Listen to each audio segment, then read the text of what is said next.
Hello friends, I am Chahat and I welcome you back to our channel. So today we are going to start with a new poem, A Slumber Did My Spirit Seal. So before starting with the poem, let's begin with the introduction. This is one of the Lucy poems written by William Wordsworth. अब मतलब कि William Wordsworth ने poem लिखी है, जो हमारे poet हैं वो कौन है? William Wordsworth.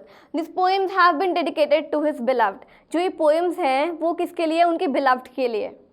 The poet refers to death which is a permanent sleep. इसमें हमें डेथ क्या बताया गया? एक परमानेंट स्लीप है, मतलब कि जो आदमी है हमेशा हमेशा के लिए सो जाता है.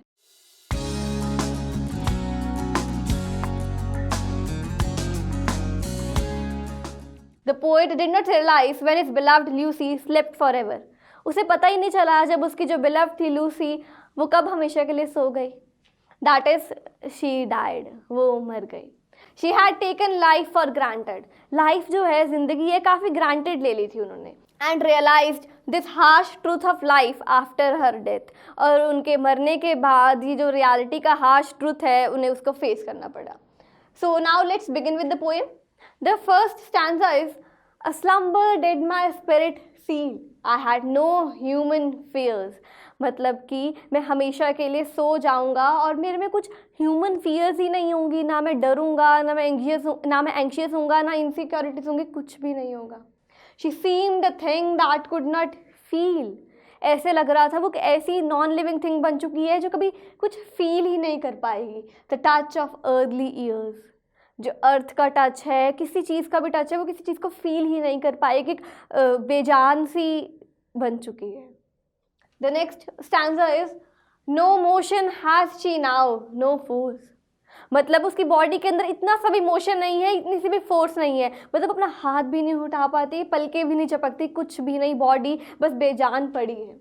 She neither hears nor sees. ना वो कुछ सुन पाती है, ना वो कुछ बोल पाती है, ना वो कुछ देख पाती है.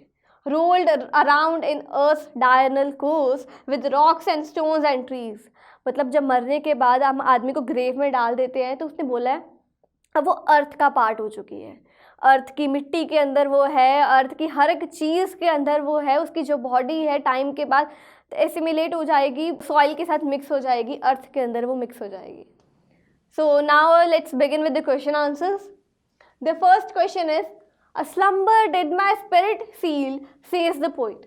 That is a deep sleep closed off his soul. How does the poet react to his loved one's death? मतलब कि जो उसकी loved one की death होती है उस पर poet कैसे react करता है? Does he feel bitter grief? क्या उसे बहुत दर्द, दुख, तकलीफ होती है? और does he feel a great peace, या फिर उसे शांति मिलती है? The poet is full of grief and regret that he had taken things for granted. जो पोएट है वो काफ़ी ज़्यादा दुख में है कि उसे चीज़ें बहुत ग्रांटेड ले ली थी. And did not fear the fact that one day death could separate him from his beloved. और वो ये चीज़ भी भूल गया था कि कभी तो मौत आएगी और उसे बिलव्ड के और उसे उसके बिलव्ड के दूर ले जाएगी. The passing of time will no longer affect her, says the poet. Which lines of the poem says this? मतलब जो पोएट क्या बोलता है, जो टाइम बीत जाएगा उसे पता भी नहीं चलेगा. ये किस लाइन में पोएट ने बोला?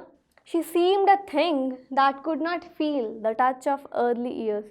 ऐसे लग रहा था वो बेजान सी बन चुकी है, जो समय निकली जा रहा है, अर्थ का टच है, कुछ भी उसे महसूस भी नहीं हो रहा. How does the poet imagine her to be after death? मतलब पोइट कैसे इमेजिन करता है कि डेथ के बाद कैसा होगा? Does he think of her as a person living in a very happy state? क्या वो सोचता है कि वो ऐसी बन जाएगी जो बहुत ज़्यादा खुश होगी डेथ के बाद इन हेवन? और does he see her now as a part of nature? या उसे देखता है कि वो नेचर का एक पार्ट बन चुकी है? In which lines of the poem do you find your answer? और आपको अपने सवाल का जवाब पोएम के किस लाइन में मिलता है? The poet feels that she is a part of nature. Poet को लगता है कि वो नेचर का एक पार्ट बन चुकी है. As she has been buried in the earth. उसे अर्थ के अंदर दफना दिया गया है. She is a part of it and will assimilate with the rocks, stones and trees. मतलब कि जो रॉक्स, स्टोन्स और ट्रीज है, टाइम बीतेगा उसकी बॉडी भी एसिमिलेट हो जाएगी, मिक्सअप हो जाएगी, छोटे छोटे पार्टिकल्स में डिवाइड होकर अर्थ के अंदर मिक्स हो जाएंगे. The lines which indicate this are, और जो लाइन्स जो हमें इस चीज़ की इंडिकेशन देती हैं वो कौन कौन सी हैं? Rolled round in earth diagonal course with rocks and stones and trees. So, this was a poem, A Slumber Did My Spirit Seal. We'll meet you in the next video with the next chapter.